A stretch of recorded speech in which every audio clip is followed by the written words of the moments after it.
Backstory, I'm basically the youngest in our entire family. I know we don't have we don't have a big enough family like others, but all of my cousins and Meg are a lot older than I am. Meg and I have a 9-year age gap, which I mean is basically a decade, you could say. So growing her up around them was always kind of hard. I always felt a little left out and just kind of alone, especially when we would visit my cousins in India or just in general. I of course never blamed them, but it was just really tough sometimes, I'm not gonna lie. I'd be at home with my parents, which was so much fun, don't get me wrong. While Meg and my cousins were all out doing their grown-up things, as she used to call it. Eventually I realized that it is what it is and that I had to accept it. So that's what I did. Over time, I obviously grew up and just got busy with my own life.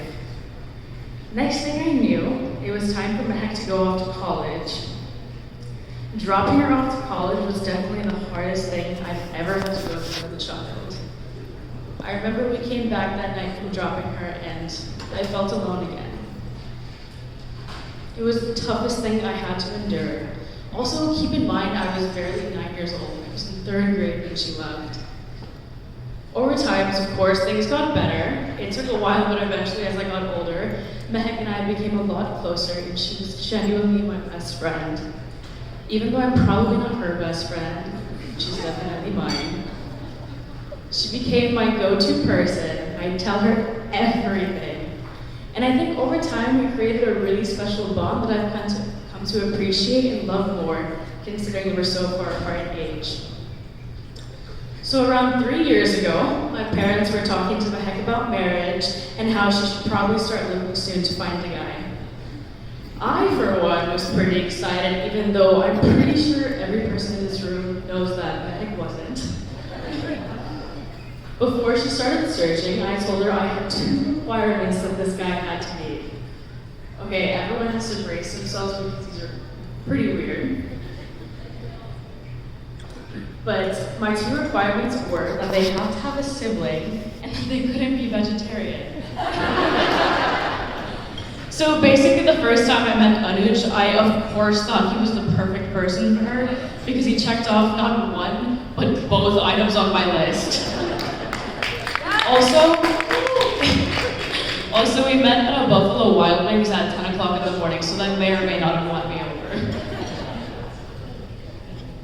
Over the next couple of years, I got to know Anuj and found out he really was perfect for my sister.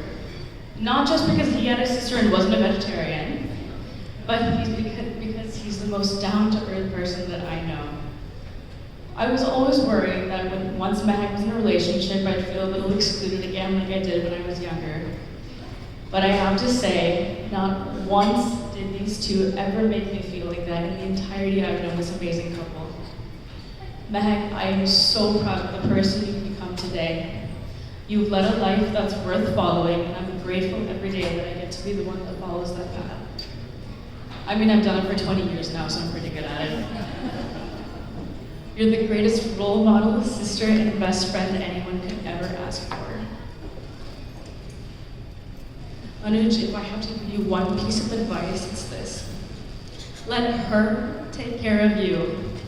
She's pretty good at it, trust me. She's been doing it for me my entire life. I love you both endlessly, and good luck on this next chapter in your lives that I am so grateful to be a part of.